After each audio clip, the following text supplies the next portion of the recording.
All right. Well, welcome back to Food Service Education. My name is Mike Pesci, and I am your content creator behind the growing, and must I say, our channel is growing Food Service Education channel. I am so incredibly grateful for every single one of my subscribers. I'm incredibly grateful for all of our members, and we're so thankful that you're here. Welcome to Principles of Safe Kitchens. This is a playlist that I am creating after years of uploading content about ServSafe, years of teaching it in the classroom, both middle school and high school. And this is my playlist. It's a playlist that I believe will help students understand information better. And if you're in a classroom, I want to welcome every single person viewing this. If you're in a restaurant and you're viewing this, welcome. Um, this is all my years, 18 plus years in the culinary industry, and 10 years of that was spent in education. And I'm so grateful that you're here. So if you're new, consider hitting that subscribe button. And we're so excited that you're here. So, in a way of some updates, I want to talk about monetization on this channel. I would say the last 2 years or so, we have turned on monetization. Now, what is monetization? Monetization is a quick resource for us to earn ad revenue on this channel. So every ad that plays, whether you click on the ad or you hit the skip button, YouTube contributes a small portion of funding to our program. And this allows for us to invest in or an existing audience or in helping us grow an audience by helping us provide money so that we can spend money on ads. It opens up the door for us to get software such as our AI software that translates our content now into many different languages. And it just allows us the opportunity to earn something. And so monetization, it isn't much. I'm going to be honest with you. I think this past month we earned about $10 in ad revenue. I want to talk about memberships. Okay. I know memberships have changed. We've gone through two changes since memberships started. We originally started with a low membership price, and then we went and we did a update. Okay. And I want to talk about that update. So if you join members, okay, let's first talk about what members get. Members get exclusive access to our channel's content. The goal for food service education as we move towards the 20,000 subscriber mark is to make this channel a fully funded channel by members. Okay. We are still cheaper than the brick and mortar. So, what it would cost for a student to sit in a classroom at a storefront and learn safety and sanitation. Okay. One of the benefits that we provide is that every student has the opportunity to self-pace their course here. Instead of showing up and having a schedule or a completion date, you can do you. You can intertwine this into your studies. We have students in culinary school that use this in between work. We have restaurants that use this as a foundation to reinforce certain principles for their staff. But memberships gives you exclusive access to the content on a full-time basis. If you go to Food Service Education and you go to the homepage, you'll see under each playlist, I offer the first hour free. That way you can get an idea of what to expect on this channel. And if you want, then you can join members. You also get exclusive access to loyalty badges, shout outs, and members only posts. Okay, I do like to try to engage my community. I do try to encourage participation, and I do try to do what I can to help students understand that I'm here as a resource behind the scenes. If you're a member, you get full access to me, and I'm here to help you grow. I'm here to help you understand safety and sanitation principles. I'm here to help you pass your industry certification. Okay. Remember, you can check out the full study guide. I have a full handwritten study guide that is completely organized and neatly designed to help you use in conjunction with our material here on food service education. But in the way of updates, we have updated our memberships, okay? So as a safety advocate, if you join, you'll get access to our loyalty badges, okay? You get access to our emojis. You'll get a member shout out on our community page, and you'll get access to members only polls. If you decide you want to go to the safety trainer membership, this perk will open up the door to our essential training for employees. Now, this is our playlist that a lot of restaurants use as a reinforcement to safety. It is not manager material, but it is enough for you to get a foundational understanding of safety and sanitation. So if you're not looking for manager training or information that helps you pass your ServSafe Food Protection Manager exam or your National Registry by Health Guard Food Service Professional exam, then this is a good starting point, the $4.99 route, okay? Beautiful thing about these memberships, and I really want to be upfront and transparent about this, you can cancel at any time, okay? You can upgrade, you can downgrade, or you can leave. It's totally up to you. If you're not happy with the content, you're not getting the value you want, and that's something we haven't seen all too often. We have students that have come and gone, but most of our students continue to support this channel every single month. And a huge shout out to every single one of you. Okay. Kitchen Guru is our new 7th edition playlist. So to access the 7th edition ServSafe, which is the manager level exam, or the exam content, or the 7th edition ServSafe comprehensive version. This is where I go a little bit further and deeper into the material of the 7th edition textbook to help you understand safety and sanitation better. Okay, it's just longer recorded content with more examples. Also the regular 7th edition original playlist that originally started this whole channel and has helped us grow is on Kitchen Guru. If you decide you want to go all out, we now offer the Safety Pro. You'll get access to everything I just mentioned, and you'll also gain access to the 8th edition update, which is a beta update from ServSafe. You'll get access to all of our multi-language content. So if you have students in your classroom that speak a different language and you want to be able to reach them through our content, they'll be able to access that content. The essential terminology review, all the review games, okay? I do have a review game that I recently posted. All right, and you also earn $9.99 off your study guide, which you can get on peshimerch.com, okay? This is a great playlist if you want to go all in, all right? So this is the last update for 2024. We will not be doing any more price changes or any more shuffling of our packages or our tiers or our levels, however you want to say it or call it. But this will be the remaining update. That's not to say that moving forward as our community grows that we won't continue to update the memberships, because when you sign up for memberships, there's fine print that says the content creator has the right to update these packages accordingly. Okay. And, you know, I really want to, when I started putting these together, I said to myself, what is acceptable and what's not acceptable? What's affordable and what's not affordable? Because we have students that are in culinary school that come to our content or come to our channel to access our content, and I want to keep it affordable, okay? We are still way affordable than brick and mortar. I know classes in some storefronts in the area that I live offer the full course, the full 7th edition. They offer the testing, etc. You pay like $125 for that.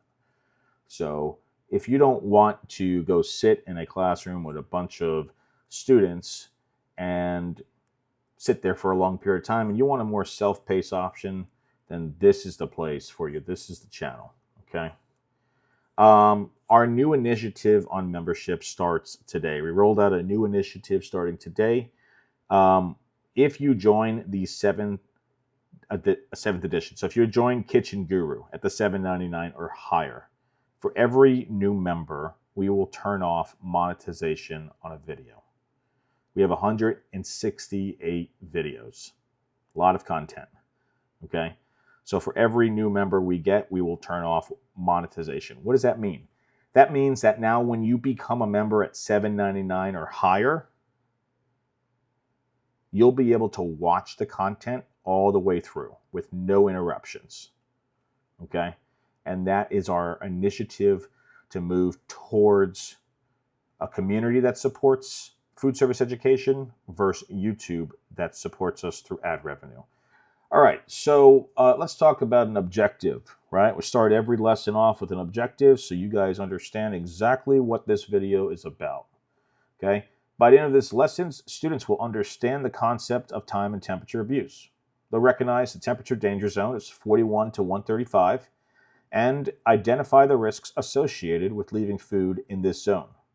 Students will learn the importance of proper refrigeration and handling practices to prevent the growth and multiplication of pathogens, ensuring food safety.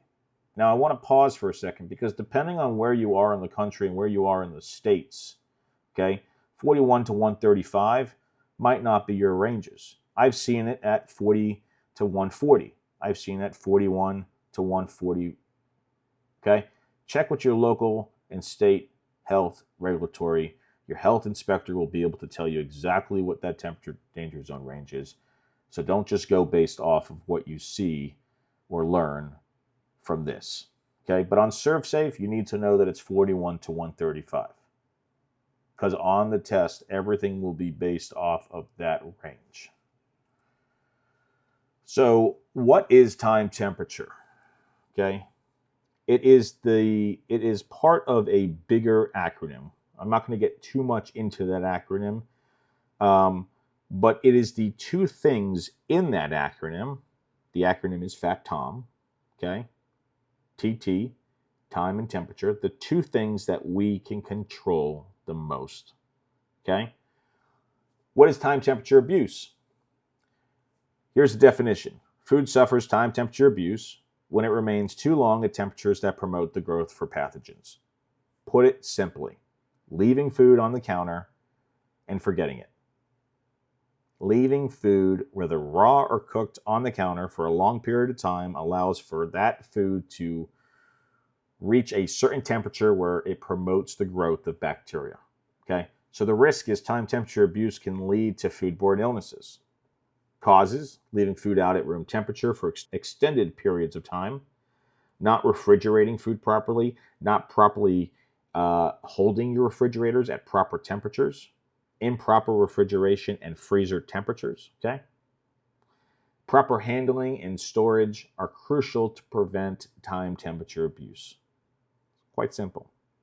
And everything in this picture you see here can be time temperature abused, cooked or not, okay? And it's a serious thing. But it is, in the FATTOM acronym, it is the only thing that we can control as food handlers.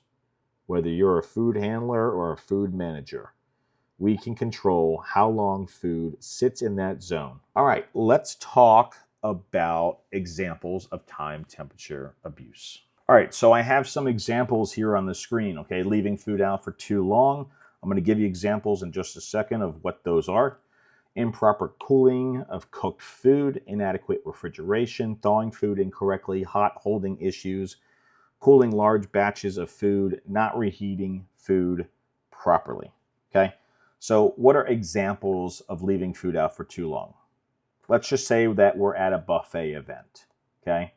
Leftover chicken wings are left out on the counter for 5 hours at room temperature instead of being properly refrigerated.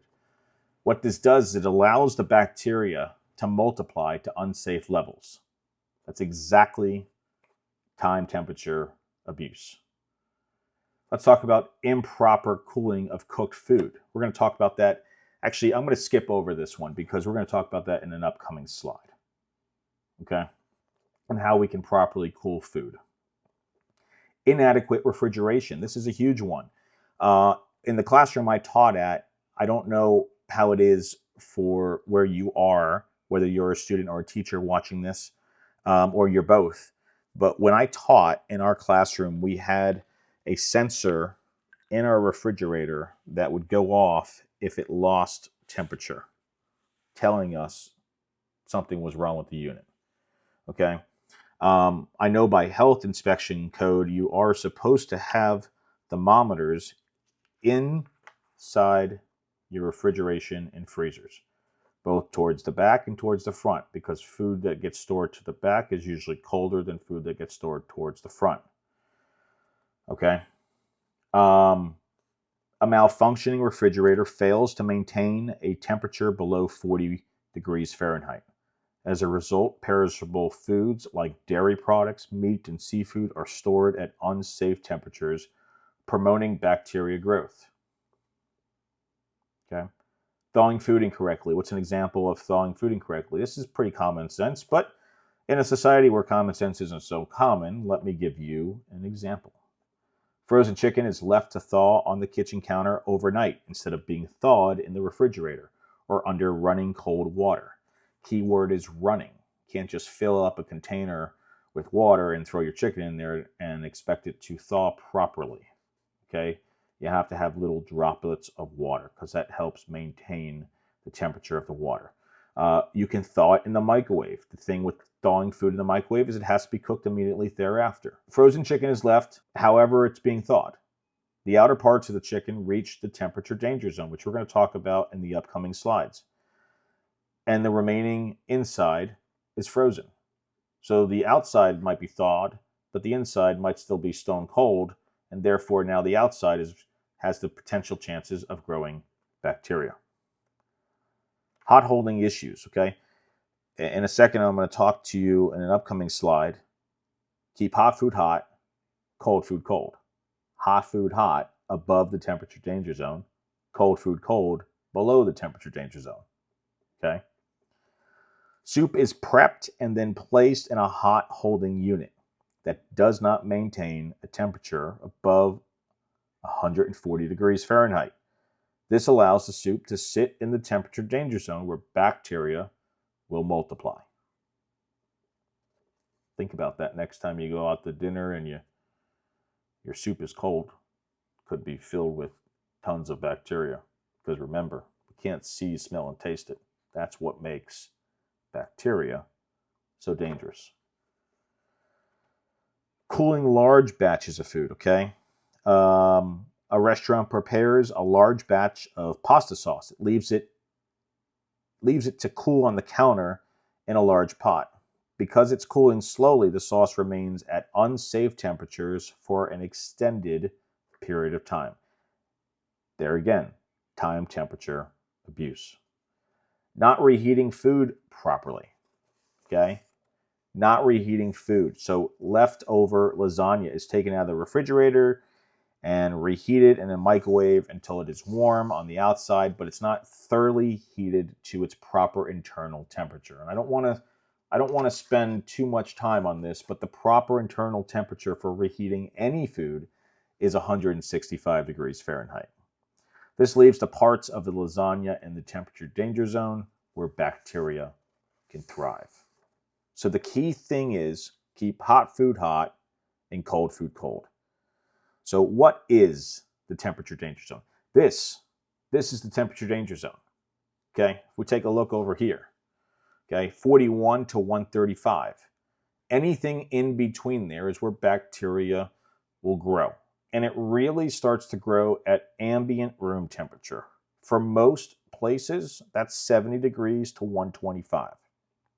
That's where bacteria will really start to grow and multiply by the hundreds, thousands, 100,000s, millions, okay? And this is where food can become unsafe. It may not look bad, it may not smell bad, and it may not taste bad, but you can't see, you can't smell, and you can't taste bacteria, okay? So the way that I always taught it in the classroom was keep hot food hot, cold food cold, and nothing ever in between, okay? You have a total of 6 hours to safely cool food through the temperature danger zone below 41 degrees Fahrenheit or lower. Remember, keep hot food hot, above 135 degrees Fahrenheit, cold food cold, below 41 degrees Fahrenheit, nothing ever in between. when you're cooling, use chill sticks. You can also fill your 3-compartment sink up and fill it with ice water and break it down into smaller pots to cool it faster. You have a total of 6 hours. Okay? The key thing is cool it as quickly and as efficiently as possible. If you can't get it below 41 degrees within 6 hours, you need to discard it. So if you have the ServSafe Food Protection Manager textbook, you can find this on 6.16. This is the 7th edition, okay? Temperature requirements for cooling food. As you know, pathogens grow well in the temperature danger zone. However, they grow much faster at temperatures between 125 degrees Fahrenheit and 70 degrees Fahrenheit. That's 52 degrees Celsius and 21 degrees Celsius. If you're here in the United States, you don't need to worry about Celsius, okay?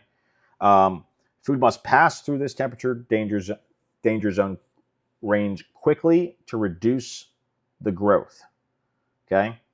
We're going to cool temperature control for safety, TCS, food from 135 degrees Fahrenheit or 57 degrees Celsius to 41 degrees Fahrenheit or 5 degrees Celsius or lower within 6 hours. Okay, I know I just said that. I want to reinforce that, but let me break it down a little bit further. You need to, let's just say we have a large pot of soup, as you see right here. Okay, you need to first cool that food, take it off the heat, cool it down, use a chill stick, use the different methods I've just outlined for you, break it into smaller containers and chill it that way, chill it in an ice bath. You could break it into smaller containers and put it in the refrigerator, although that might change the temperature of your refrigerator, so be careful while doing that. But you want to first cool food from 135 degrees Fahrenheit to 70 degrees Fahrenheit within the first 2 hours.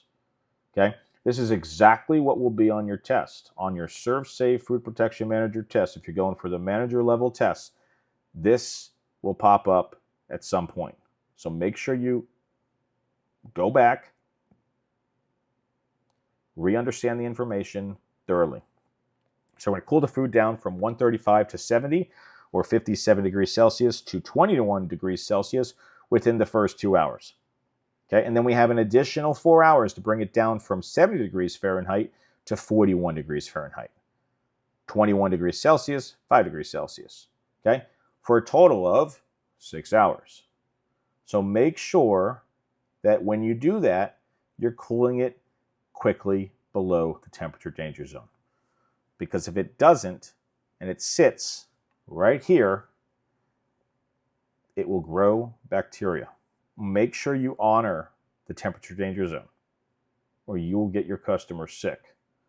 And all it takes is one customer to get to another customer. And then before you know it, hundreds of people are infected.